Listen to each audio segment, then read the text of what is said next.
introduce you, please? I would. Guess who we have here, Dan? I know because they were been sitting here for 2 Yes, minutes. I know, but for those people that don't know, we have Heather Powell and Kathleen McCall with Twin Lakes I can't say it, Literacy Council. See? Great, you did fine. I'm sorry? You can spit over there. See what anyway, welcome ladies, ignore him. Let's just go ahead and talk about why you're here today. Yeah. Twin Lakes Literacy Council, we are a not-for-profit group. We help both adults and children. Last year we helped around 100 adults and around 50 children. We work with them on reading, basic math skills, basic computer skills, English as a second language, reading comprehension. So anyone who is really struggling, we do work with these people. And you've brought in actual students before in the past. I have. And you have some amazing stories. Their stories are always so different. Many of my students are from other cultures, so of course the contrast with the way that we have grown up and the expectations that we have is just great.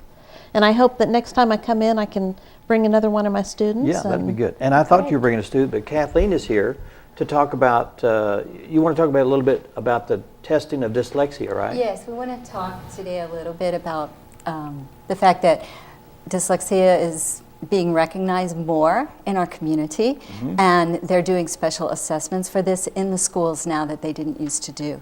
So they are identifying students at younger and younger ages so that those students can be referred for tutoring for help. And in the Literacy Council, we have special materials that we use with our students. We see them in the office at the council office on Bradley Drive, but we also go out into the schools. And so that student can now have a one-on-one tutor. And this is staffed with volunteers, the wonderful people of the Mountain Home community. Now you called that what kind of test is that? And the materials that go along with it? Okay, the tests the schools are they're using about 5 different types of assessments. So I don't have the names of all of those. I thought you called it. But the materials that we use for the intervention, it's the Barton Reading and Spelling System developed by Susan Barton. And that's the system that has been recommended by the Mountain Home School District. I also believe that they began to use it in the Flippin School District this summer with great results too. So we have it at the Literacy Council. The board of the council supports this. The director, Nancy Tester, has written many grants to get the funds so that we can afford to have these materials. So any volunteer tutor has access to wonderful training on how to help these special students. So you evaluate them first to see if they do have dyslexia or any slightness of dyslexia, and then they're assigned to go through a process of teaching them how to recognize it, or to teach them how it goes away, or what? Well, we don't diagnose a student. Students come to us in many ways. Sometimes a parent will call us and say their child's having trouble. Sometimes the school will do the assessments. And then when they first come to us, we also do an assessment to see, from our point of view, where are they with learning to read? What exactly kind of help do they need? Because everyone is an individual. And then we work with the Barton materials. There are 10 levels in that training program. We have all the training discs, we have all the manuals, all the student exercise pages.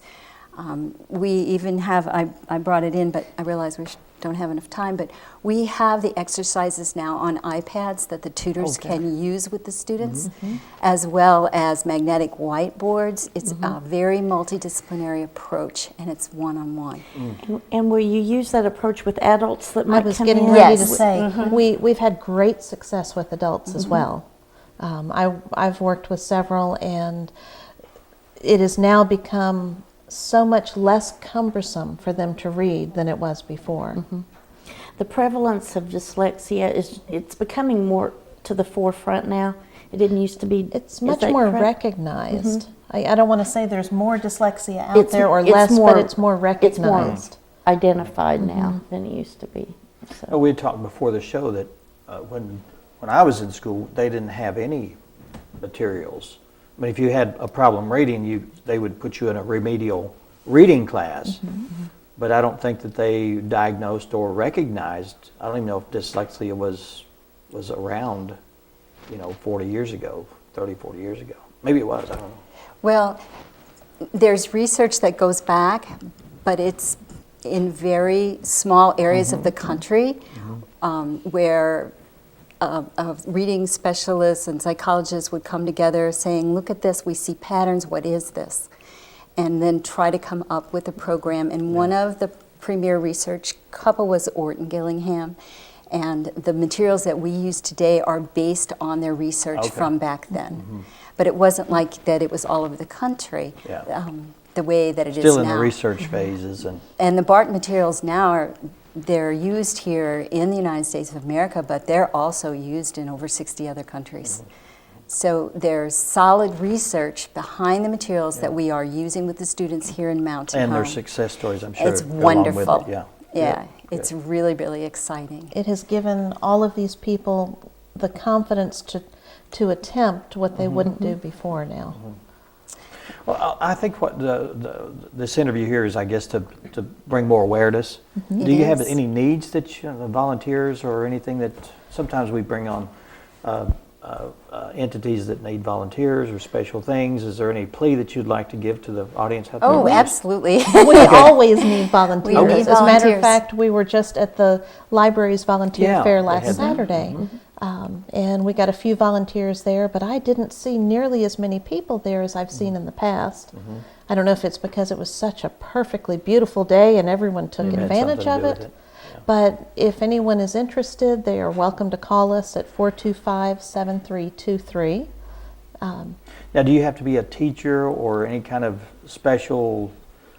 You need to have good hearing ability. You need to be able to hear how the student is pronouncing those words. So that's important. And you need to have some energy to be able to give that student the one-on-one attention and the continual feedback through the whole session. Those are really important.